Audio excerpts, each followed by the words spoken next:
diambil semua dan chief officer di bawah. Dan kita tangkap kemarin sore.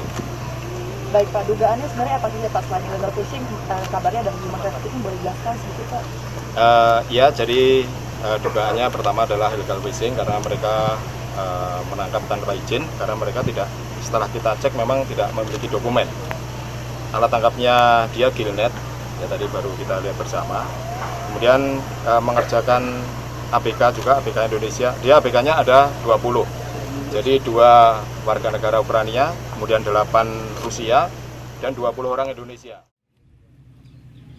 Caranya tena bulu lagi. Ada hari itu. Oh, ini. Sampai kapan itu?